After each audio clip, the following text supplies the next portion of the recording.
Hey everyone, thanks for checking out Cine Lights by Cinemagic. So here's a couple quick tips and tricks to help give you some ideas for best practices to make the most out of this pack. So first, just a quick overview of what Cine Lights is. A lot of similar products that you might see out there are like alpha layer overlays that you have to put on top of your clips and move around, and organization can be a little bit tricky. So I wanted to make it simple, streamlined, and super easy so you can just drive full speed ahead with your creativity. So Cine Lights just drags straight onto your clip as a slider interface like all of our other plugins, which is the beauty of them. So basically, as you slide them on, you'll toggle on the different effects. So they're named with kind of self-explanatory names that'll help you remember which ones look like which. But basically, you drag them on and then hit play, and boom, they do the effect on your clip. So you have a bunch of different options there for a bunch of different effects.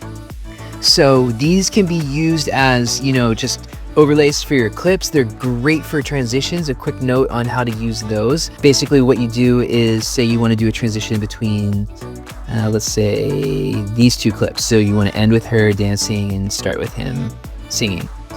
So you want to get a Cine Lights on each of the clips. So for the clip that we want to transition out of, it's super easy. So you pick whichever slider effect you want to use for your transitions. Let's go ahead and use burns. So we'll start and just set a keyframe right there for where you want the cursor to be when it starts, and then put the cursor towards the end of the clip, and then drag the opacity up to whatever you want. We'll go ahead and put it about halfway roughly, and then we'll set a new keyframe. So you have your 0 keyframe, and then it will fade up to whatever your ultimate opacity is, and the clip will end at that opacity. And then for the clip that it'll transition to, start at the beginning of the clip, put your cursor there, and you could either use the same effect or you can mix it up, and let's say we'll use Mardi Gras. So we'll start that at 25%, put our keyframe there, and then if we want the effect to be gone after a few seconds, move your cursor to wherever you want and then toggle it off, and then you'll set your keyframe.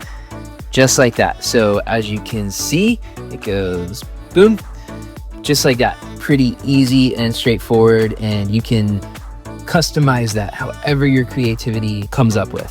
You have lots of options there. Okay, so one really helpful thing to know about the way this pack works is each of these sliders toggles on essentially an alpha layer clip, but it's all preloaded for you to make it streamlined and easy and fast. Each of those alpha layer clips are essentially a 10-second long looping clip, so it's consistent throughout the whole section. That said though, it'll conform to whatever the length of your clip is. So the longer your clip is, the slower that 10-second clip will get stretched out to be. If your clip is longer than 10 seconds, it'll play slower. If your clip is shorter than 10 seconds, it'll play faster. So with that, we kind of kept in mind that the average clip tends to fall around the 4-second mark. So we optimize them for about 4 to 5 second long clips to have the most natural feeling, desirable speed.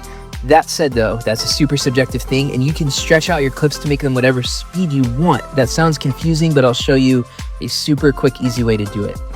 So at a 4-second clip, it'll play at, let's say, this speed, right?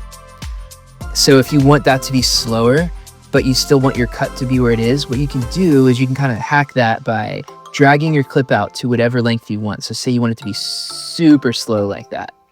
You can keep your cut where you had it, but drag your clip out. So essentially just take whatever the next clip in your sequence will be and cover up the last part of that clip.